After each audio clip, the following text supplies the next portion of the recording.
여러분은 혹시 가장 만나고 싶지 않은 사람이 있으신가요? 평생 다시는 마주치고 싶지 않은 그런 사람 말이에요. 안녕하세요. 새봄인생입니다. 오늘 제가 들려드릴 이야기는 조금 특별합니다. 30년 전 한 여자가 임신 7개월의 몸으로 한겨울 새벽 맨몸으로 도망칩니다.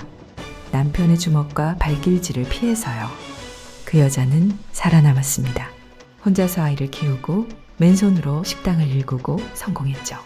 그런데 어느 날 초라한 행색에 거지 같은 모습으로 밥 한 끼를 구걸하듯 들어온 한 남자. 30년 전 자신이 지옥으로 만들었던 그 여자를 전혀 알아보지 못했습니다. 그 순간 여자는 결심했습니다. 과연 이 여자는 어떤 선택을 했을까요? 지금부터 그 이야기를 들려드리겠습니다. 끝까지 함께해 주세요. 제 손이 떨린 건 30년 만이었습니다. 식당 문이 열리는 소리, 익숙한 종소리가 울렸을 때 저는 주방에서 국물 맛을 보고 있었어요. 고소한 된장 냄새가 코끝을 스치고 뜨거운 김이 얼굴을 감싸던 그 순간이었죠. 은지가 주문을 외쳤고 저는 습관적으로 네, 알겠습니다 하고 대답했습니다. 그런데 홀에서 이상한 기운이 느껴졌어요. 설명할 수 없는 본능적인 무언가가 금고를 타고 올라왔습니다. 마치 맹수가 숨어있는 숲에 들어선 사슴처럼 온몸에 신경이 곤두섰어요. 국자를 든 손에서 힘이 빠졌습니다. 철컥, 국자가 냄비 테두리에 부딪히는 소리가 유난히 크게 들렸죠. 심장이 갑자기 빨라졌어요. 쿵쿵쿵. 귀에서 맥박 소리가 들릴 정도로. 왜 이러지? 저는 천천히 고개를 돌렸습니다. 주방 문틈으로 홀이 보였어요. 점심시간이라 손님들로 가득한 식당. 덥석거리며 밥을 먹는 사람들.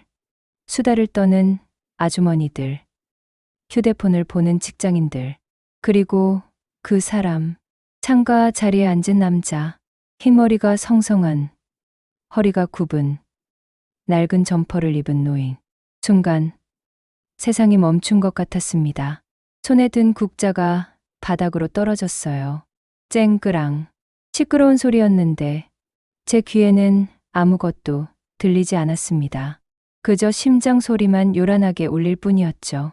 30년 만에 그 사람을 봤습니다. 제 인생을 지옥으로 만들었던 그 사람을. 다리에 힘이 풀렸어요. 벽을 짚고 간신히 몸을 지탱했습니다. 주방 벽면에 차가운 타일이 손바닥에 닿았고 그 차가움이 등줄기를 타고 온몸으로 퍼졌어요. 진정하라고. 눈을 감았습니다. 깊게 숨을 들이마셨어요. 허파 속까지 공기가 차갑게 들어왔습니다.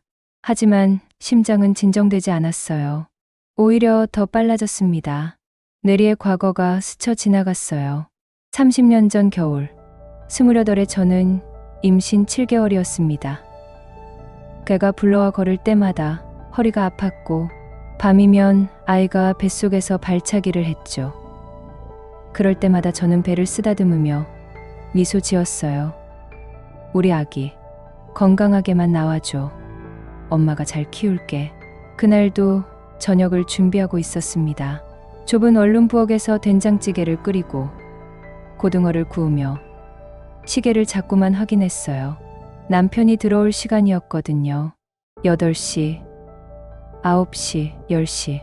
찌개는 식어갔고 고등어도 차갑게 굳어갔습니다.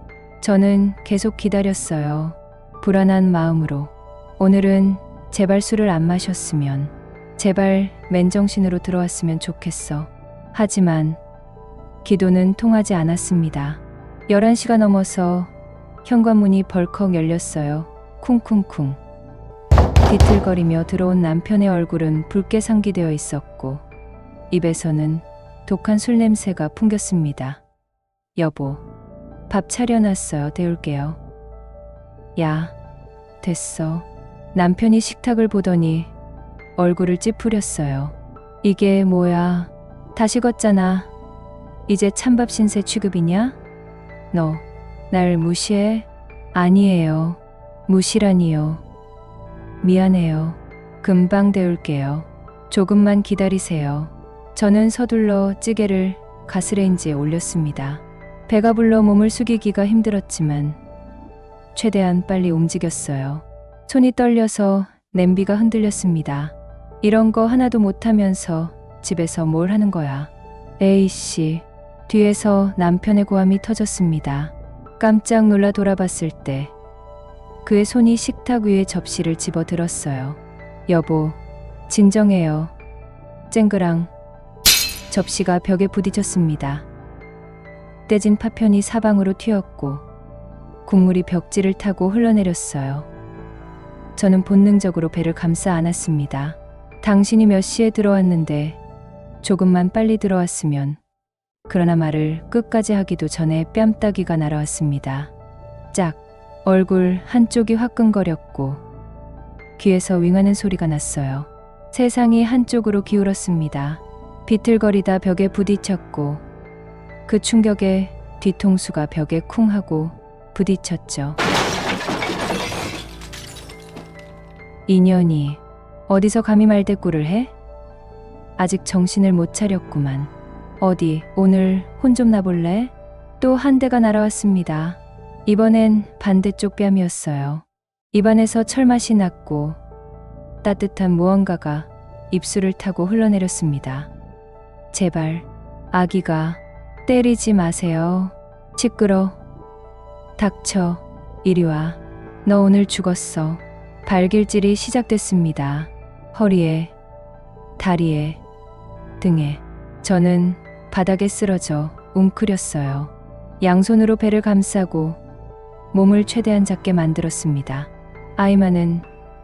제발 아이만은 지켜야 한다고 생각했죠. 서방 알기를 내가 우습냐? 돈 못 벌어온다고 지 서방을 개보듯이 보는데 우습지? 그래, 너도 날 무시하잖아. 못된 년, 쓸모없는 년, 애 가진 게 뭐 유세야? 이리 와. 넌 좀 정신 바짝 나게 맞아야 돼. 이리 와. 욕설이 계속 쏟아졌습니다. 발길질은 멈추지 않았어요. 갈비뼈가 부러지는 소리가 들렸는지도 모르겠습니다. 너무 아파서 비명도 나오지 않았어요. 퍽, 퍽, 퍽. 남편은 악소리 한 번 안 내고 쓰러져 버티는 저를 보더니 근이 안 풀렸는지 두리번 왔다 갔다 정신이 없었어요.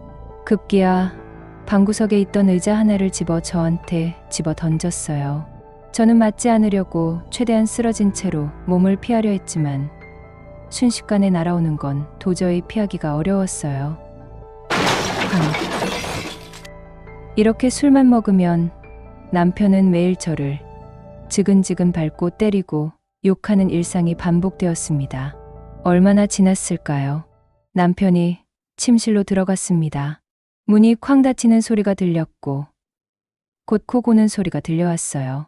저는 바닥에 누운 채 천장을 바라봤습니다. 시야가 흐릿했어요. 눈물 때문인지 아니면 맞아서 그런 건지 알 수 없었습니다. 문득 3년 전이 떠올랐어요. 결혼식 날 그는 제 손을 꼭 잡으며 말했습니다. 평생 행복하게 해줄게. 절대 울리지 않을게. 따뜻한 손이었어요. 그의 눈빛도 다정했고 목소리도 부드러웠죠. 처음 몇 달은 정말 행복했습니다. 퇴근하면 오늘 힘들었어? 라고 물어봐 주고 주말이면 손을 잡고 공원을 산책했어요. 임신 소식을 알렸을 때는 울면서 기뻐했죠. 우리 아기 정말 고마워. 잘할 수 있을까? 그때 그는 두려워하면서도 행복해했던 예비 아빠였습니다. 그런데 언제부터였을까요?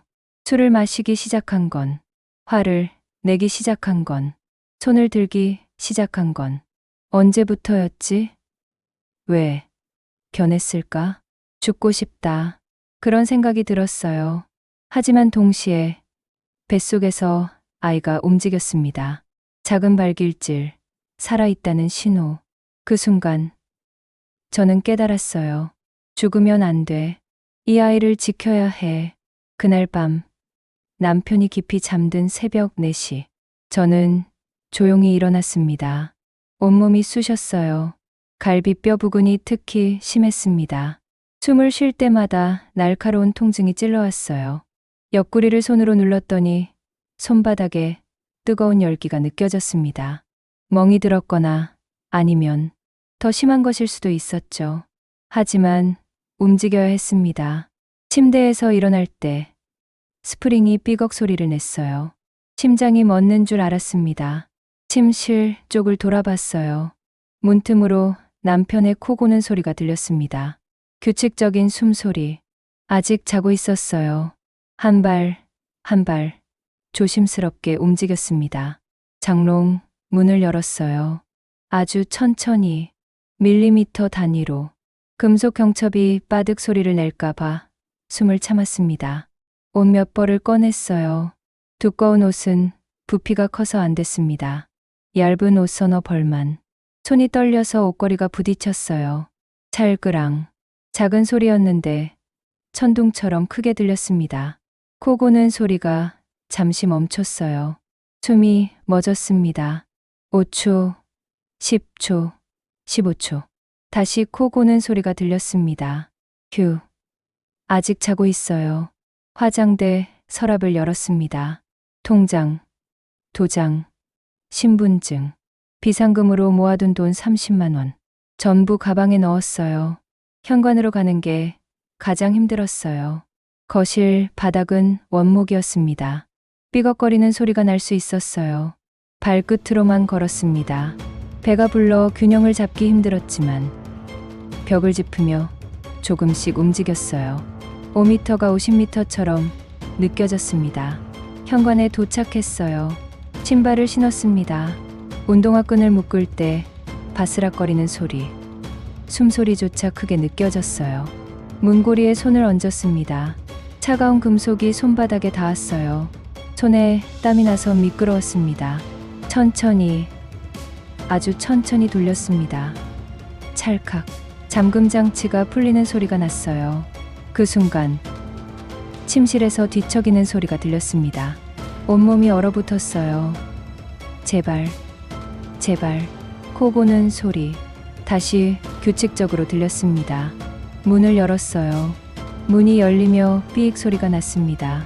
찬 공기가 얼굴을 때렸습니다. 영하의 날씨, 겨울 새벽의 차가움이 폐속 깊이 파고들었어요. 코안이 시렸고 입김이 하얗게 나왔습니다. 눈이 내리고 있었습니다. 하얀 눈송이들이 어둠 속에서 춤추며 떨어졌죠. 세상은 조용했어요. 새벽 4시. 모든 게 잠든 시간. 문을 닫았습니다. 천천히, 소리 나지 않게 계단을 내려가기 시작했어요. 한 걸음 내디딜 때마다 옆구리가 찔렸습니다. 난간을 잡고 한 걸음씩 천천히. 계단이 미끄러웠어요. 눈이 쌓여 있었거든요. 1층, 2층, 3층. 아래로, 아래로. 2층에서 멈춰 섰습니다. 뒤를 돌아봤어요. 우리 집이었던 곳. 4층 창문을 올려다봤습니다. 불빛은 없었어요. 커튼 사이로 아무것도 보이지 않았습니다. 다시는 돌아오지 않을 거야. 그렇게 다짐하며 다시 계단을 내려갔습니다. 빌라 밖으로 나왔을 때 추위가 온몸을 감쌌어요. 코트를 여미며 걷기 시작했습니다. 눈 내리는 거리, 가로등 불빛만이 외로이 켜져 있었어요. 갈 곳이 없었습니다. 친정은 1년 전 연락이 끊겼어요. 그런 남자랑 왜 결혼했냐는 아버지의 말에 저는 행복해요라고 거짓말했고 그 후로 전화를 안 받았습니다. 친구들도 다 멀어졌죠. 결혼하고 남편이 만나지 못하게 했거든요. 저는 혼자였습니다. 임신 7개월의 몸으로 한겨울 새벽에 눈 내리는 거리를 홀로 걷고 있었어요. 발이 시려왔습니다. 눈이 신발 속으로 스며들었어요. 양말이 젖었고 발가락 감각이 사라지기 시작했습니다. 30분을 걸었을까요? 지하철역이 보였습니다. 역 불빛이 따뜻해 보였어요. 대합실로 들어갔습니다. 딱딱한 플라스틱 의자에 앉았어요. 배를 두 손으로 감싸고 몸을 웅크렸습니다. 온기를 지키려고요. 첫 차가 다닐 때까지 기다려야 했습니다. 아직 2시간이 남았어요. 사람들이 오가기 시작했습니다. 새벽 출근길 사람들이요. 그들은 저를 쳐다봤습니다. 임신한 여자가 새벽에 혼자 역 의자에 웅크리고 앉아 있으니까요. 하지만 아무도 말을 걸지 않았습니다. 저는 배를 쓰다듬으며 중얼거렸어요. 살아야 해. 이 아이를 위해서라도. 뱃속에서 아이가 움직였습니다. 작은 발길질, 살아있다는 신호. 그 순간 눈물이 흘러내렸어요. 미안해, 아가야. 엄마가 지켜줄게. 꼭 지켜줄게. 사장님, 은지의 목소리가 멀리서 들려왔습니다. 정신을 차렸어요. 저는 여전히 주방벽에 기대어 서 있었고 바닥에는 떨어진 국자가 굴러다니고 있었습니다. 사장님, 괜찮으세요? 얼굴이 너무 창백한데. 아, 미안. 잠깐 어지러워서. 웃으며 대답했습니다. 억지 미소였지만 은지는 눈치채지 못한 것 같았어요. 물 드릴까요? 아니, 괜찮아. 저기, 은지야. 네. 창가에 계신 손님. 뭐 주문하셨어? 아, 제육볶음 정식이요. 왜요? 제육볶음. 남편이 가장 좋아하던 메뉴였습니다. 내가 만들게. 네? 근데 사장님 컨디션이. 괜찮아.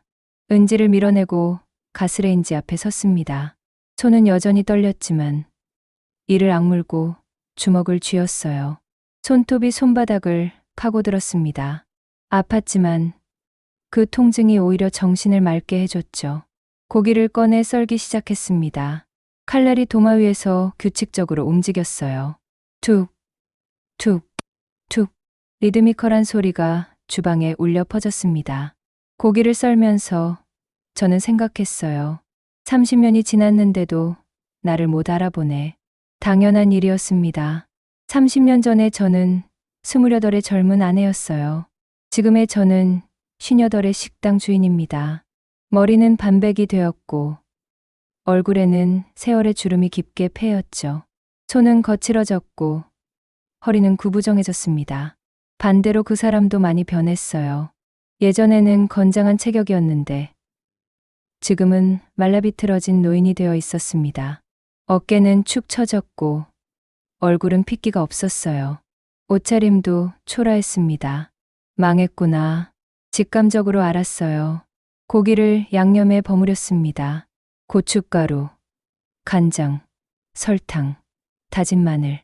익숙한 동작으로 양념을 섞으며 저는 팬을 달구기 시작했어요. 지글지글 고기가 익는 소리가 났습니다. 매콤한 냄새가 주방을 가득 채웠어요. 평소 같으면 좋은 냄새라고 생각했을 텐데 지금은 그냥 냄새일 뿐이었습니다. 접시에 담았어요. 밥, 국, 반찬들을 차례로 놓고 쟁반에 올렸습니다. 은지야, 이거 갖다 줘. 은지가 쟁반을 들고 나갔습니다. 저는 주방 문틈으로 몰래 지켜봤어요. 은지가 음식을 내려놓고 그 사람이 고개를 숙여 인사하는 모습이 보였습니다. 숟가락을 들었어요. 한 숟가락, 두 숟가락, 그리고 멈췄습니다. 그의 손이 떨리는 게 보였어요. 숟가락을 내려놓고 눈을 감더니 눈물을 훔쳤습니다. 왜 울지? 이해할 수 없었어요. 하지만 곧 그는 다시 먹기 시작했습니다. 천천히, 아주 천천히, 마치 그 음식이 마지막 식사라도 되는 것처럼 소중하게 먹었어요. 반찬도 하나 남기지 않고 다 먹었습니다. 식사를 마친 그는 한참을 그냥 앉아 있었어요. 창밖을 멍하니 바라보면서요. 오후의 햇살이 그의 얼굴을 비췄습니다. 주름진 얼굴, 텅 빈 눈빛, 굽은 어깨. 완전히 망가졌구나. 묘한 감정이 들었어요. 만족감도 아니고 슬픔도 아닌 설명할 수 없는 무언가. 그가 계산대로 왔습니다. 저는 어쩔 수 없이 계산대로 나가야 했어요. 심장이 다시 빨라졌습니다. 계산할게요. 그의 목소리는 힘이 없었습니다. 카드를 내밀 때 손이 떨렸어요. 저는 그의 얼굴을 피했습니다. 카드를 받아 단말기에 긋고 영수증을 뽑았어요. 12,000원입니다. 감사합니다. 그가 영수증을 받으며 말했어요. 음식이 정말 맛있었어요. 오래간만에 집밥 같은 걸 먹었습니다. 손님들이 늘 하는 말이었습니다. 하지만 그 사람의 입에서 나오니 다르게 들렸어요. 또 오세요. 왜 그런 말을 했는지 모르겠어요. 습관이었을까요? 아니면 그는 깊게 고개를 숙이고 나갔습니다. 문이 닫혔어요. 저는 그 자리에 서서 한참을 멍하니 있었습니다. 그날 밤 가게 문을 닫고 혼자 남았습니다. 청소를 하면서 계속 생각했어요. 왜 여기로 온 거지? 서울에 식당이 얼마나 많은데 왜 하필 제 가게로 왔을까요? 우연일까요? 아니면 아니었습니다. 그는 저를 몰라봤어요. 완전히. 청소를 마치고 저는 오래된 연락처를 뒤졌습니다. 30년 전 같은 동네에 살던 사람들의 전화번호. 대부분 바뀌었거나 끊겼지만 몇 개는 살아 있었어요. 전화를 돌리기 시작했습니다. 여보세요? 저 기억하시나 모르겠는데요. 예전에 신림동에 살던 그 집 기억나죠? 근데 왜요? 혹시 그 남편분 어떻게 지내시는지 아세요? 왜 갑자기 그걸 이혼 안 하셨어요? 아니요. 그냥 궁금해서요. 그 사람 완전 망했어요. 심장이 쿵했습니다. 자세히 좀 알려주실 수 있나요? 그렇게 하나씩 알아냈습니다. 그는 재혼했대요. 저를 찾으려 시도도 하지 않고 바로 다른 여자와 재혼했다고 합니다. 아이도 둘 낳았고요. 하지만 그 결혼도 오래가지 못했습니다. 똑같았어요. 술, 폭력. 그리고 또 폭력. 두 번째 여자도 아이들을 데리고 도망갔습니다. 이혼 소송을 걸었고 친권도 다 가져갔죠. 양육비는 한 푼도 안 줬대요. 직장에서도 쫓겨났습니다. 동료와 싸우고 상사에게 대들고 결국 해고됐다고. 그 후로는 일용직을 전전했는데 어디서도 오래 버티지 못했답니다. 건강도 망가졌어요. 간경화, 당뇨, 고혈압, 술과 담배로 몸을 혹사한 결과였습니다. 지금은 반지하 고시원에서 혼자 산대요.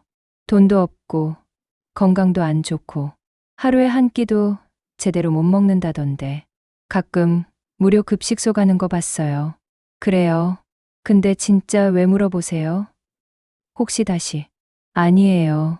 그냥 궁금했어요. 감사합니다. 전화를 끊었습니다. 방 안은 조용했어요. 시계 소리만 째각째각 울릴 뿐이었습니다. 저는 천천히 일어나 창문 앞으로 갔어요. 밖은 어두웠습니다. 거리에 불빛들이 반짝이고 사람들이 오가고 세상은 여전히 돌아가고 있었죠. 망가진 거구나. 완전히. 이상한 감정이 들었어요. 치워내야 했습니다. 통쾌해야 했죠. 그 사람이 벌을 받은 거니까요. 하지만 뭔가 부족했습니다. 이 정도로는 안 돼. 제 안에서 뭔가가 끌어올랐어요. 분노였습니다. 30년 동안 꽁꽁 눌러두었던, 깊은 곳에 숨겨두었던 분노가 고개를 들었어요. 내가 나한테 한 것들, 그냥 이렇게 늙고 병들어서 끝나면 안 돼. 그날 밤 저는 결심했습니다. 다음 날부터 준비를 시작했습니다. 우선 그의 일정을 파악해야 했어요. 언제 오는지, 얼마나 자주 오는지. 일주일이 지났습니다. 그는 다시 오지 않았어요. 2주일이 지났습니다. 여전히 나타나지 않았습니다. 돈이 없나 그럴 것 같았어요. 한 끼 식사비조차 부담스러웠겠죠. 그래서 저는 주방장한테 부탁했습니다. 혹시 나이 드신 분이 혼자 오시면 서비스 좀 많이 챙겨주세요. 사장님. 왜요? 갑자기? 제 아버지 생각이 나서요. 혼자 사시는 어르신들 보면 마음이 안 좋아서요. 거짓말이었습니다. 제 아버지는 진작에 돌아가셨고, 저는 그분을 좋은 기억으로 간직하고 있지 않았어요. 사장님 마음씨가 참 좋으셔. 알겠습니다. 석 달째 되던 어느 목요일, 그가 다시 나타났습니다. 문이 열리는 소리에 고개를 들었어요. 그였습니다. 더 초라해진 모습으로. 이번에는 준비가 되어 있었습니다. 어서 오세요. 혼자세요? 이쪽으로 앉으세요. 자연스럽게 안내했어요. 목소리는 떨리지 않았습니다. 메뉴 보시고 주문하세요.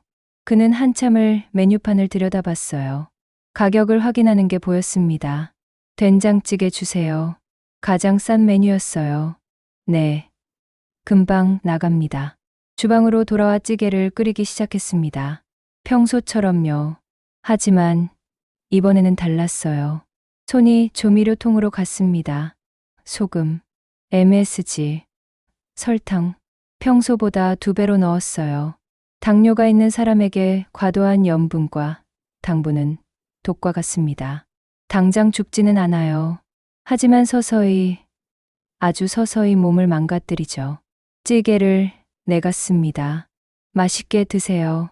미소를 지으며 말했어요. 그는 감사하다는 듯 고개를 숙이고 먹기 시작했습니다. 한 숟가락, 2숟가락, 인상을 찌푸렸어요.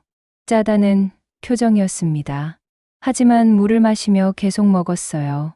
밥 한 톨 남기지 않고 국물까지 다 마셨습니다. 그래, 먹어. 다 먹어. 저는 멀리서 지켜봤습니다. 계산할 때 그는 이렇게 말했어요.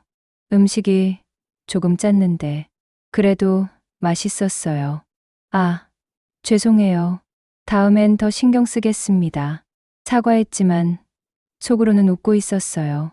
저희 식당에선 어르신을 위해 반값만 받아요. 자주 오세요. 미끼를 잡을 거라 믿었어요. 그리고 그는 그 미끼를 잡았습니다. 그 후로 그는 일주일에 한 번씩 왔습니다. 매번 목요일에요. 그리고 매번 저는 조금씩 그 사람만의 독을 탔습니다. 과도한 소금, 오래된 재료, 지나치게 기름진 음식, 상하기 직전의 김치, 어느 것 하나 당장 배탈이 나거나 병이 생기는 수준은 아니었어요. 하지만 당뇨와 간경화가 있는 사람에게는 치명적이었습니다. 그의 얼굴이 눈에 띄게 나빠졌어요. 첫 방문 때만 해도 그나마 피부에 생기가 있었는데 한 달이 지나자 누런빛으로 변했습니다. 간이 안 좋아진 거죠. 2달째 기침을 하기 시작했어요. 심하게요. 체력이 떨어진 겁니다. 석 달째 손발이 부었습니다. 신장에 문제가 생긴 거예요. 그래도 그는 계속 왔어요. 일주일에 한 번, 목요일마다. 사장님, 여기 음식이 정말 좋아요. 제가 먹어본 식당 중에 최고예요. 계산하면서 웃으며 말했습니다. 감사합니다. 자주 오세요. 저도 웃으며 대답했어요. 하지만 그 미소 뒤에는 차가운 무언가가 있었습니다. 조금만 더 기다려. 어느 날 딸에게서 전화가 왔습니다. 엄마, 이번 주말에 갈게요. 그래. 뭐 먹고 싶어? 엄마가 해주는 거 다 좋아. 아, 엄마. 응. 요즘 힘든 일 있어요? 목소리가 좀 이상해. 딸은 예민했어요. 제 목소리만 들어도 감정을 알아챘습니다. 아니야. 괜찮아. 정말요? 식당 일이 너무 힘든 거 아니야? 쉬엄쉬엄 해요. 응. 알겠어. 너나 잘 지내. 전화를 끊고 한참을 멍하니 있었어요. 딸은 지금 교수로 잘 지내고 있습니다. 좋은 사람 만나 결혼도 했고 행복하게 살고 있어요. 30년 동안 제가 지켜낸 것이 바로 딸이었습니다. 혼자서 키웠어요. 아버지 없이, 돈 없이, 도움 없이. 낮에는 건물 청소부로 일하면서 밤에는 편의점 알바를 했고 주말에는 전단지를 돌렸어요. 하루에 3시간만 자고 나머지 시간은 일만 했습니다. 딸이 아플 때가 가장 힘들었어요. 병원비가 없었거든요. 열이 40도까지 올라도 저는 약국에서 해열제만 사왔습니다. 딸을 안고 밤새 울었어요. 제가 무능해서 제대로 치료도 못해주는 자신이 한심해서 딸고 울고 저도 울었습니다. 하지만 포기하지 않았습니다. 이 아이만은 꼭 잘 키워야 해. 그게 내가 그 인간에게 할 수 있는 유일한 복수야. 그렇게 버텼어요. 딸은 훌륭하게 자라줬습니다. 공부도 잘했고 착했고 엄마를 이해해줬어요. 엄마, 우리 가난해도 괜찮아. 엄마랑 있으면 행복해. 그 말에 얼마나 울었는지 모릅니다. 지금 딸은 교수가 됐어요. 제 꿈이었던 일을 딸이 이뤄낸 거죠. 그리고 그 인간은 모든 걸 잃었습니다. 넉 달째 그가 쓰러졌습니다. 식당 안에서요. 목요일 점심시간. 평소처럼 된장찌개를 먹고 있던 그가 갑자기 숟가락을 떨어뜨렸어요. 철컥. 금속 소리가 홀에 울려 퍼졌습니다. 그의 얼굴이 창백해지더니 식은땀이 이마를 타고 흘러내렸어요. 손으로 가슴을 움켜쥐는 모습이 보였습니다. 은지가 달려갔어요. 저도 따라갔습니다. 아니, 정확히는 천천히 걸어갔습니다. 급할 것 없어. 머릿속에서 이상한 생각이 스쳤어요. 119를 불러야 한다는 생각과 동시에 조금 늦게 불러도 되지 않을까 하는 생각이 교차했습니다. 저도 모르게 주방 입구에서 멈춰 섰어요. 그를 내려다봤습니다. 테이블에 엎드린 노인, 거친 숨소리, 떨리는 손. 제 안에서 뭔가가 꿈틀거렸어요. 만족감? 아니면 쾌감? 아니었습니다. 그보다 더 어둡고 차갑고 설명할 수 없는 무언가였죠. 은지가 119에 전화를 걸었고 저는 그저 지켜만 봤습니다. 구급대원들이 도착했어요. 들것에 그를 실었습니다. 산소 마스크를 씌우고 링거를 꽂고 급하게 움직였죠. 저는 식당 입구에 서서 그 모습을 지켜봤습니다. 구급차 문이 닫히고 사이렌 소리가 멀어졌어요. 그때 제 입가에 미소가 떠올랐습니다. 차갑고 만족스러운 순간. 그 사실을 깨달았을 때 온몸에 소름이 돋았어요. 내가 지금 웃고 있어? 손으로 입을 막았습니다. 하지만 미소는 사라지지 않았어요. 나흘 후 병원에서 전화가 왔습니다. 환자의 보호자를 찾는다는 내용이었어요. 주변에 아무도 없다고, 가족도 친구도 없다고, 식당 영수증에서 번호를 찾았다고 했습니다. 연락처를 아느냐는 질문에 저는 모른다고 대답했어요. 거짓말이었습니다. 알고 있었어요. 재혼했던 전처의 번호도, 성인이 된 자식들의 연락처도. 하지만 말하지 않았습니다.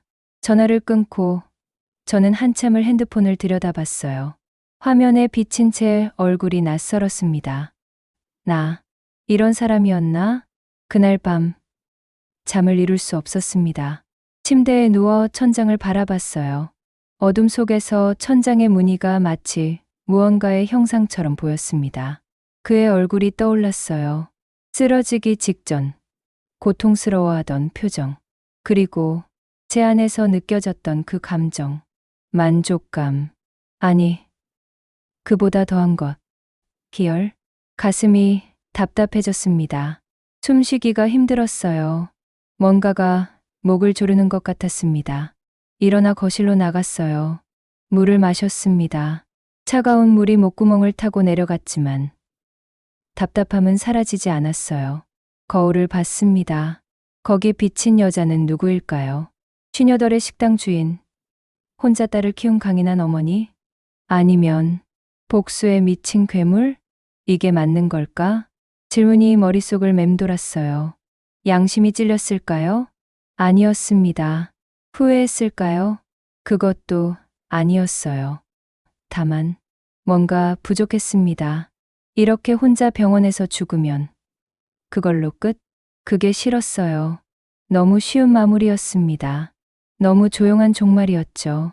30년 동안 품었던 분노가 이렇게 조용히 끝나버리는 게 견딜 수 없었어요. 더 필요했습니다.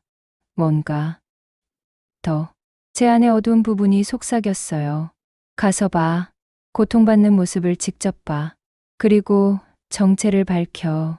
내가 누군지, 이 모든 게 복수였다는 걸 알려줘. 소름이 돋았습니다. 하지만 동시에 그 생각에 심장이 빨라졌어요. 기대감이었을까요? 아니면 두려움이었을까요? 아마 둘 다였을 겁니다.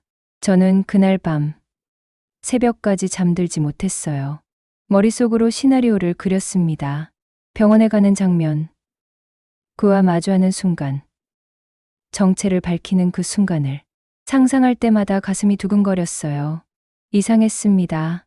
30년 전, 그에게서 도망칠 때도 이렇게 심장이 뛰었거든요. 두려움으로.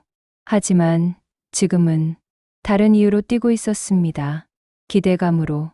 복수의 클라이맥스를 앞둔 어둡고 차가운 기대감으로. 나 정말 이런 사람이 됐구나. 그 깨달음이 무서웠습니다. 하지만 멈출 수 없었어요. 이미 너무 멀리 왔으니까요. 창밖으로 동이 트기 시작했습니다. 새벽 하늘이 회색빛으로 물들었어요. 저는 결심했습니다. 병원에 가기로, 그리고 모든 걸 끝내기로. 마지막 복수를. 손이 떨렸습니다. 두려움 때문인지, 흥분 때문인지, 아니면 둘 다인지. 저도 모르겠었어요. 다만 한 가지는 확실했습니다. 돌이킬 수 없는 선을 이미 넘었다는 것. 그리고 그 사실이 저를 무섭게 만들었다는 것. 일주일 후, 저는 병원을 찾아갔습니다. 왜 갔는지 저도 확실히 모르겠어요. 그냥 가야 할 것 같았습니다. 30년 동안 준비해온 이야기의 마지막 장을 써야 한다는 설명할 수 없는 충동이 저를 이끌었죠. 7층 입원실 앞에 섰어요. 손에는 과일 바구니를 들고 있었습니다. 겉으로는 문병객의 모습이었지만 속으로는 심판자였어요. 복도는 소독약 냄새로 가득했습니다. 코를 찌르는 독한 냄새, 질병과 죽음이 공존하는 이곳의 냄새. 형광등 불빛은 차갑고 창백했어요. 마치 저의 심장처럼요. 심장이 뛰었습니다. 하지만 이번엔 두려움이 아니었어요. 30년 전 그날 밤의 공포는 이제 없었습니다. 대신 차가운 결의가 온몸을 채우고 있었죠. 문을 열었어요. 4인실이었습니다. 다른 침대에는 가족들이 둘러앉아 과일을 깎아주고 이야기를 나누고 웃고 있었어요. 따뜻한 풍경이었죠. 하지만 창과 침대만은 달랐습니다. 그곳에 그가 혼자 누워 있었어요. 산소 마스크를 쓰고 링거를 맞으며 천장을 멍하니 바라보는 모습. 30년이라는 세월이 만든 풍경이었습니다. 자업자득의 결과였죠. 제 발소리에 그가 고개를 돌렸어요. 눈이 마주쳤습니다. 순간 그의 눈이 커졌어요. 놀란 표정. 그리고 감사함으로 일그러지는 얼굴. 산소 마스크 안에서 입술이 떨렸습니다. 저는 아무 말 없이 과일 바구니를 침대 옆 테이블에 내려놓았어요. 딸각, 플라스틱 손잡이가 금속 테이블에 부딪히는 소리가 조용한 병실에 울려 퍼졌습니다. 의자를 당겨 앉았어요. 천천히, 침착하게, 마치 체스 게임의 마지막 수를 두는 것처럼요. 그를 똑바로 바라봤습니다. 30년 만에 이렇게 가까이서 보는 얼굴이었어요. 변한 게 너무 많았습니다. 주름진 피부, 움푹 패인 눈, 따진 이, 거칠어진 피부. 한때는 힘으로 저를 제압했던 남자가 이제는 바람만 불어도 쓰러질 것 같은 노인이 되어 있었죠. 그가 먼저 입을 열었습니다. 떨리는 목소리로요. 혼자 사냐고 물었어요. 그렇다고 대답했습니다. 가족이 없다고, 다 떠나보냈다고 했어요. 원래부터 없었냐고 물었더니 아니라고 했습니다. 있었는데 자기가 잘못해서 다 잃었다고요. 그리고 고백이 시작됐어요. 첫 번째 아내는 임신한 몸으로 도망쳤다고 했습니다. 자기가 술 먹고 때렸기 때문이라고요. 두 번째 아내도 비슷했다고. 아이들도 자기를 싫어한다고 했어요. 목소리에는 후회가 묻어났습니다. 진심처럼 들렸어요. 자기가 미친놈이었다고. 왜 그랬는지 모르겠다고. 술만 마시면 화가 나고 주먹이 나갔다고 말했습니다. 후회한다고 했어요. 매일 밤 후회한다고요. 특히 첫 번째 아내 생각을 많이 한다고 했습니다. 왜냐고 물었어요. 아이를 베고 있었는데 손을 들었다고. 지금도 그날 밤이 악몽으로 나타난다고 했습니다. 그리고 눈물이 흘러내렸어요. 진짜 눈물이었습니다. 꾸며낸 것 같지 않았어요. 마른 눈가를 타고 주르륵 흘러내리는 투명한 액체. 아이는 어떻게 됐을까? 무사히 태어났을까? 혹시 자기 때문에? 라고 중얼거렸습니다. 그 순간 저는 뭔가를 느꼈어요. 흔들림이었을까요? 30년 동안 단단하게 쌓아 올렸던 증오의 벽에 작은 금이 가는 것 같았습니다. 정말 후회하는 걸까? 사람이 변할 수도 있는 걸까? 하지만 입을 열었어요. 아이는 무사히 태어났어. 제 목소리는 평온했습니다. 마치 날씨를 말하듯이요. 그가 저를 봤어요. 눈이 커졌습니다. 딸이었어. 3.2kg. 건강한 아이였지. 그걸 어떻게 겨울에 태어났어. 혼자서 낳았지. 산부인과도 못 가고 보건소에서 낳았어. 돈이 없었거든. 제 목소리는 점점 차갑게 가라앉기 시작했습니다. 그 아이를 업고 청소 일을 했어. 하루에 3시간씩 자면서 일했지. 밤에는 편의점 알바. 낮에는 식당 설거지. 그의 얼굴이 점점 하얗게 변해가는 게 보였어요. 아이가 아플 때 제일 힘들었어. 병원비가 없어서 약국, 약만 먹였지. 밤새 열이 안 떨어지면 난 아이를 안고 울었어. 설마 당신이 15년 전부터 식당을 시작했어. 처음엔 반지하 분식집이었지. 테이블 4개짜리. 거기서 시작해서 지금 가게까지 왔어. 천천히 일어섰습니다. 그리고 딸은 서울대 교수가 됐어. 심리학을 가르치지. 결혼도 했고 행복하게 살아. 한 걸음 가까이 다가갔어요. 침대 바로 옆까지. 너 없이 오로지 나 혼자 이걸 다 해냈어. 그 말과 함께 산소 마스크를 벗겨줬습니다. 천천히요. 그의 얼굴이 완전히 드러났어요. 눈은 커졌고 입술은 떨렸고 얼굴은 쟤처럼 하얗게 변해 있었습니다. 30년 만이네. 저는 차갑게 미소 지었습니다. 침묵이 흘렀어요. 그는 저를 멍하니 바라봤습니다. 입이 벌어졌지만 말이 나오지 않았어요. 목구멍에서 헛기침 소리만 났습니다. 그리고 드디어 말이 나왔어요. 미안해. 정말 미안해. 목이 메었습니다. 내가 얼마나 힘들었을지. 아이를 혼자 키우면서 정말 잘못했어. 그가 제 손을 잡으려 했어요. 떨리는 손, 뼈만 남은 거친 손, 마른 손이었어요. 30년 전 저를 때리던 그 주먹은 이제 새우처럼 오그라들어 있었습니다. 정말 후회하는 건가? 제 안에서 뭔가가 흔들렸어요. 용서를 구할 자격도 없다는 거 알아. 하지만 눈물이 계속 흘러내렸습니다. 그 순간 저는 생각했어요. 어쩌면 용서할 수도 있을까? 30년이 지났고 그는 모든 걸 잃었고 이렇게 후회하고 있는데. 하지만 그때였습니다. 그의 눈빛이 미묘하게 변했어요. 뭔가 계산하는 눈빛이었습니다. 그런데 톤이 달라졌어요. 딸이 서울대 교수라고 했지?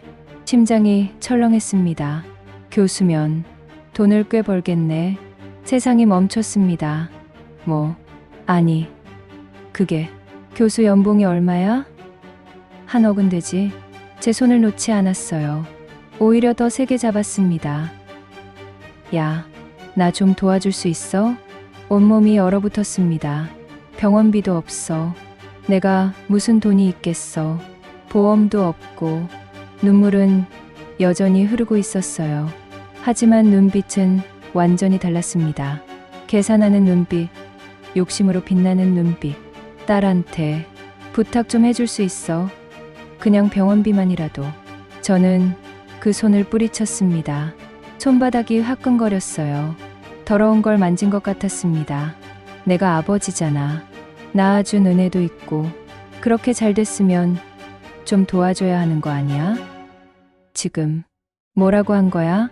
제 목소리는 떨렸습니다. 분노로요. 아, 물론 그때 일은 미안해. 진짜 미안한데. 근데 그건 그거고 지금은 급한 게. 닥쳐. 왜 그래? 내가 잘못한 건 인정해. 근데 그래도 난 아버지잖아. 피를 나눴잖아. 피. 혈육이라는 뜻이야? 웃음이 터져 나왔습니다. 비웃음이었어요. 제 안에서 쌓여있던 뭔가가 폭발했습니다. 30년 동안 한 번도 안 찾아보고 궁금해하지도 않더니 지금 와서 피. 그건 그때는 찾을 수가 없었어. 내가 어디로 갔는지. 거짓말하지 마. 목소리가 높아졌어요. 찾으려고 했으면 찾을 수 있었어. 경찰에 신고하면 됐잖아. 안 한 거지. 귀찮아서. 필요 없어서. 아니, 그게 아니라. 그런데 지금은 필요하니까? 돈이 필요하니까. 갑자기 아버지 타령이야? 그의 얼굴이 굳었습니다. 그리고 본색을 드러냈어요. 뭐 어쨌든 내가 낳은 딸인데 딸이 잘 됐으면 아버지 좀 챙기는 게 당연한 거 아니야? 당연하다고. 그럼 효도라는 게 있잖아. 사람이면 부모 공경하는 거. 공경?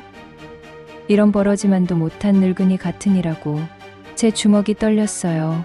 임신한 사람 배 걷어차고 발길질하고 주먹으로 때린 사람이 지금 효도 타령을 해? 그건 그때는 내가 술을 마셔서 정신이 없었고.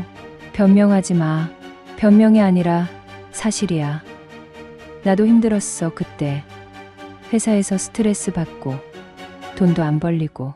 그래서 약자한테 화풀이 한 거야? 약자? 너도 문제 있었어. 밥도 제대로 못하고 집안도 엉망이고. 닥쳐. 그 입 다물어. 제 목소리는 차갑게 식었습니다. 마치 한겨울 호수의 얼음처럼요. 어쨌든 그가 목소리를 높였어요. 이제는 아예 본색을 드러냈습니다. 어쨌든 나는 아버지야. 법적으로도 그래. 딸한테 연락해서 병원비 좀 보내달라고 해. 교수면 그 돈쯤은 껌값이잖아. 안 돼. 왜? 교수면 그 돈쯤은 아무것도 아니잖아. 내 딸이야. 내가 낳은 딸이라고. 너한테 무슨 권리가 있어서. 권리? 차갑게 웃었습니다. 그리고 가방에서 서류 하나를 꺼냈어요. 이미 파양 신청했어. 20년 전에. 그의 눈이 커졌습니다. 넌 법적으로도 딸의 아버지가 아니야. 이미 관계가 끊겼어. 뭐, 가정폭력 피해자는 가능해. 증거도 충분했고, 병원 기록, 사진, 다 있었어. 서류를 그의 침대 위에 던졌습니다. 바스락, 종이가 이불 위에 떨어지는 소리. 그는 떨리는 손으로 서류를 집어 들었어요. 눈으로 훑어보더니 얼굴이 새하얗게 변했습니다. 그럴 리가. 내 동의 없이 어떻게. 동의 필요 없어. 법이 허락했으니까. 침묵이 흘렀습니다. 그리고 본성이 완전히 드러났어요. 인연이. 욕설이 나왔습니다. 눈물은 멈췄고 표정은 일그러졌어요. 30년 전 그 얼굴이었습니다. 악마였습니다. 계산한 거네. 처음부터 다 계산하고. 응. 냉정하게 대답했어요. 계산했어. 너 같은 인간이 언젠가 나타날 거라고. 딸이 성공하면 돈 뜯어갈 거라고. 미친년. 그래서 미리 손 썼지. 법적으로 관계를 끊고 딸한테는 내가 죽었다고 했어. 일어섰습니다. 그리고 차갑게 웃었어요. 내가 먹은 음식들 다 내가 일부러 그렇게 만든 거야. 그의 숨이 멎었습니다. 뭐, 소금 과다, 오래된 재료, 상한 김치, 내 건강 생각해서 매번 조금씩 독을 탔어. 당신, 살인자, 살인자? 웃음이 터져 나왔어요. 증거 있어. 식당 CCTV에는 내가 정성스럽게 음식 만드는 모습만 찍혀 있는데 경찰에 신고할 거야. 해봐. 아무도 안 믿을걸. 과일 바구니를 집어들었습니다. 이것도 가져갈게. 너한테 줄 거 하나도 없어. 야, 이년아. 고함이 터졌어요. 하지만 힘이 없었습니다. 그저 죽어가는 노인의 마지막 발악일 뿐이었죠. 내가 죽어도 딸한테 연락할 거야. 변호사 선임해서라도. 문 앞에서 멈춰 섰습니다. 해봐. 근데 병원비는 어떻게 낼 건데? 돈 없잖아. 그리고 변호사 비용은? 무료 변호사 신청하려면 시간 걸리는데 그 전에 더 이상 말하지 않았어요. 말하지 않아도 알 테니까요. 죽겠네. 병원에서 쫓겨나서. 제발. 다시 울음이 나왔습니다. 이번엔 진짜 절박한 울음이었어요. 병원비만 좀. 안 돼. 제발. 죽고 싶지 않아. 살고 싶어.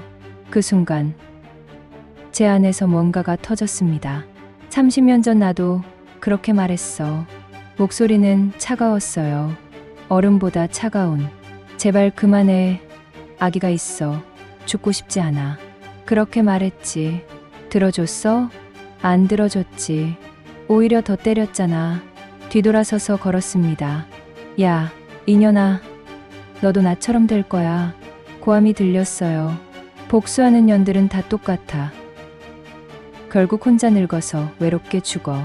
발을 멈추지 않았습니다. 그래도 너보단 나아.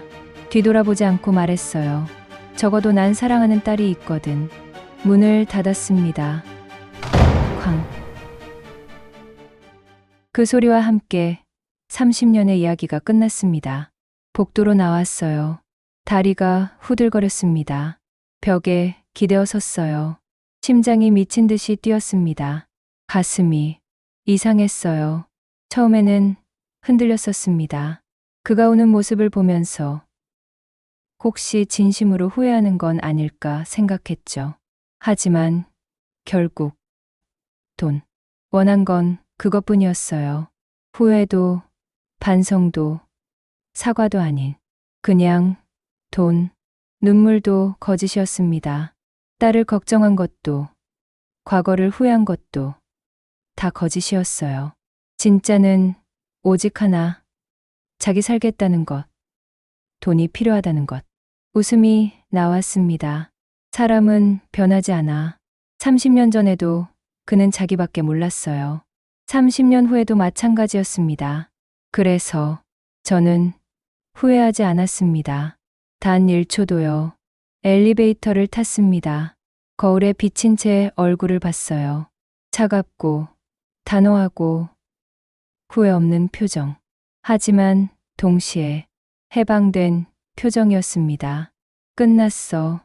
30년 동안의 긴 싸움이 끝났습니다. 엘리베이터 문이 열렸어요. 밖으로 나갔습니다. 병원을 빠져나와 거리로 나왔을 때 해가 지고 있었어요. 하늘은 붉게 물들었고 따뜻한 바람이 불었습니다. 퇴근하는 사람들이 오가고 가게마다 불이 켜지고 세상은 평온했습니다. 저는 하늘을 올려다봤어요. 가슴이 후련했습니다. 양심의 가책 없었습니다. 딸을 지켰어요. 저도 지켰고요. 그리고 그 인간은 자기가 뿌린 대로 거두는 중이었습니다. 핸드폰을 꺼냈어요. 딸에게 전화를 걸었습니다. 엄마, 밝은 목소리가 들렸습니다. 따뜻하고 행복하고 사랑이 가득한 목소리. 민지야, 뭐해? 방금 수업 끝났어요. 엄마는? 응, 엄마는 일 끝나고 집 가는 중이야. 오늘 저녁 같이 먹어요. 제가 갈게요. 그래. 뭐 먹고 싶어? 엄마가 해주는 된장찌개. 웃음이 나왔습니다. 따뜻한 웃음이었어요. 알았어. 엄마가 맛있게 끓여줄게. 최고. 사랑해요, 엄마. 엄마도 사랑해. 전화를 끊었습니다. 그리고 걸었어요. 집으로요. 딸이 기다리는 집으로. 따뜻한 저녁이 있는 집으로. 이게 진짜 복수야. 잘 사는 것, 행복한 것, 사랑하는 사람과 함께하는 것. 그리고 그 인간은 혼자 외롭게 아무것도 없이 죽어가는 것. 발걸음이 가벼웠습니다. 30년 만에 처음으로요. 그 후 일주일, 병원에서 계속 연락이 왔습니다. 보호자님, 환자분이 계속 안 좋아지고 있습니다. 오셔야 될 것 같습니다. 제가 보호자가 아니라고 했잖아요. 하지만 환자가 계속 보호자님을 찾는데 저는 그냥 식당 주인이에요. 손님이 밥 먹으러 온 것뿐이고요. 환자분이 말씀하시기를 자기 전 부인이라고. 거짓말이에요. 저는 그 사람 모릅니다. 하지만 더 이상 전화하지 마세요. 저는 관계없는 사람이에요. 끊었습니다. 손은 떨리지 않았어요.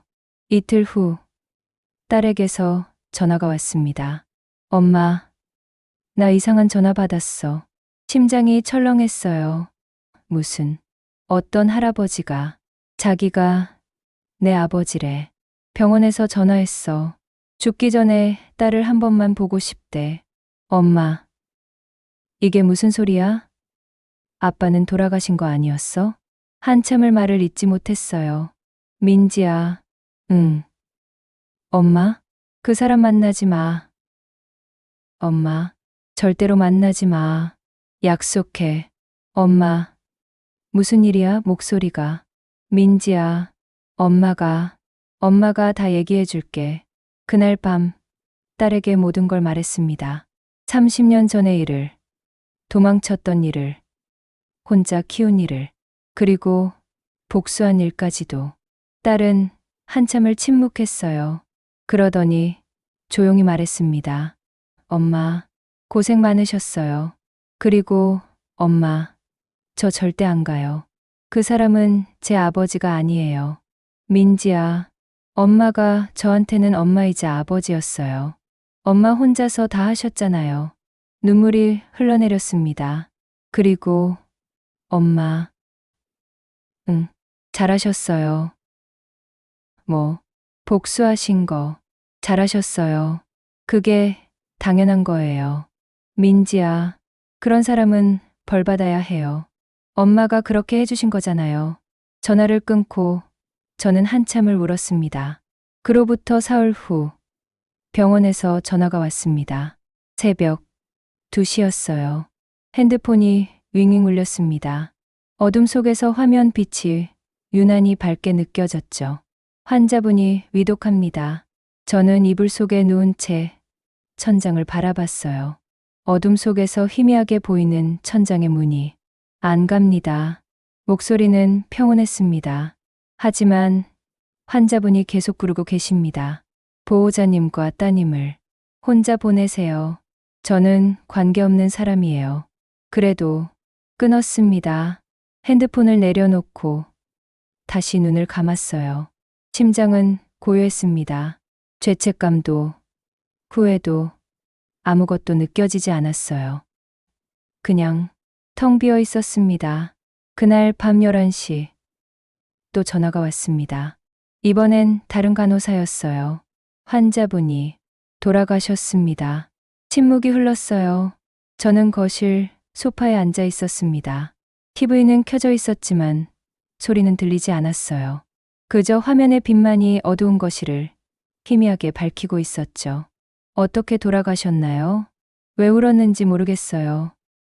그냥 알고 싶었습니다. 혼자 계시다가요. 간호사의 목소리가 떨렸습니다. 마지막까지 누군가를 부르셨어요.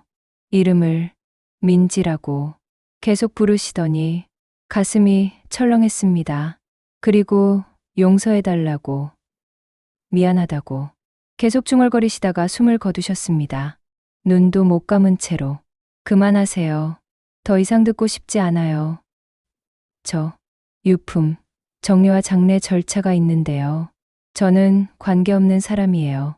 시청에 연락하세요. 전화를 끊었습니다. 창밖을 봤어요. 비가 내리고 있었습니다. 가을밤의 차가운 빗소리가 창문을 두드렸어요. 빗방울이 유리를 타고 흘러내리는 모습이 마치 누군가의 눈물 같았습니다. 하지만 제 눈은 마른 채였어요. 그는 죽었습니다. 혼자서요. 병원 침대에서 아무도 없이 딸의 이름을 부르며 용서를 구하며 비참하게요. 사흘 후 병원 영안실에서 연락이 왔습니다. 시신을 찾아갈 사람이 없다고 시청에서 무연고 사망자 처리를 하겠다고 했어요. 저는 그날 식당 일을 쉬었습니다. 왜 갔는지 지금도 모르겠어요. 병원 지하 영안실은 차갑고 음침했습니다. 형광등 불빛은 창백했고 소독약 냄새가 코를 찔렀어요. 복도를 걸을 때마다 발소리가 메아리쳤습니다. 직원이 저를 한 방으로 안내했어요. 혹시 마지막으로 보고 가시겠어요? 네. 왜 그렇다고 했는지 모르겠습니다. 하얀 천이 덮인 시신이 있었어요. 직원이 천을 걷어냈습니다. 그 얼굴이 드러났어요. 30년 전 저를 지옥으로 몰아넣었던 그 사람. 하지만 지금은 그저 늙고 말라비틀어진 시체일 뿐이었습니다. 얼굴은 핏기가 없었어요. 회색빛이었죠. 눈은 감겨 있었고 입은 반쯤 벌어져 있었습니다. 뺨은 움푹 패였고 목은 가늘었어요. 손을 보았습니다. 30년 전 저를 때리던 그 주먹은 이제 앙상한 뼈만 남아 있었어요. 마른 나뭇가지처럼요. 저는 그 시신을 내려다봤습니다. 한참을요. 그리고 아무것도 느껴지지 않았어요. 분노도, 슬픔도, 동정도, 만족감도. 그냥 텅 빈 느낌. 제 목소리가 나왔습니다. 차갑고 평온한. 이 사람이 한때는 저를 죽도록 괴롭혔지요. 그땐 사람이 아니었는데 직원이 놀라 저를 봤어요. 그런데 지금 보니까 웃음이 나왔습니다. 아무것도 아니네요. 그냥 불쌍한 껍데기일 뿐이네요. 천을 다시 덮었습니다. 무연고로 처리하세요. 네. 그리고 장례식 같은 거 하지 마세요. 어차피 올 사람도 없을 테니까. 뒤돌아서서 걸어 나왔습니다. 영안실을 나올 때 뒤돌아보지 않았어요. 그렇게 그는 사라졌어요. 아무도 기억하지 않는, 아무도 슬퍼하지 않는. 그로부터 2달이 지났습니다. 오늘도 식당은 손님들로 가득해요. 웃음소리가 끊이지 않고 맛있다는 칭찬이 계속 들려옵니다. 저는 주방에서 국을 끓이며 문득 생각해요. 복수가 뭘까요? 폭력으로 갚는 걸까요? 법으로 처벌하는 걸까요? 아니었습니다. 진짜 복수는 이거였어요. 살아남는 것, 성공하는 것, 행복해지는 것, 그리고 가해자는 그 모든 걸 잃은 채 외롭게 사라지는 것. 어제 딸이 전화했어요. 엄마, 임신했어. 정말 축하해. 우리 아기 사랑받으며 자랄 거야. 엄마처럼 강하게 키울 거야. 그래, 잘할 거야. 전화를 끊고 저는 웃었어요. 제 아이는 폭력 속에서 자랐지만 제 손주는 사랑 속에서 자랄 겁니다. 그게 진짜 복수였어요. 악순환을 끄는 것. 창문 너머로 햇살이 들어와요. 따뜻한 가을 햇살이 식당을 비춥니다. 손님들이 웃고 먹고 행복해하는 모습이 보여요. 그리고 창가 자리.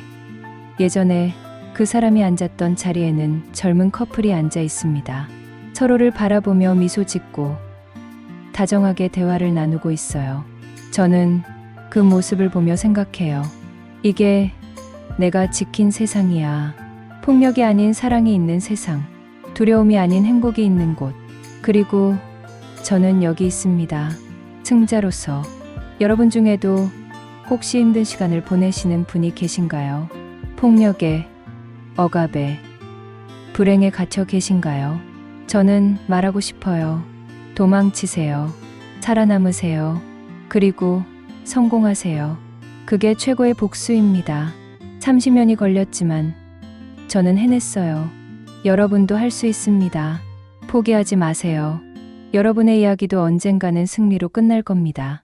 그리고 혹시 비슷한 경험이 있으시다면 댓글로 나눠주세요. 여러분의 이야기도 누군가에게는 희망이 될 수 있으니까요. 구독과 좋아요는 더 많은 분들께 이 이야기를 전하는 데 큰 힘이 됩니다.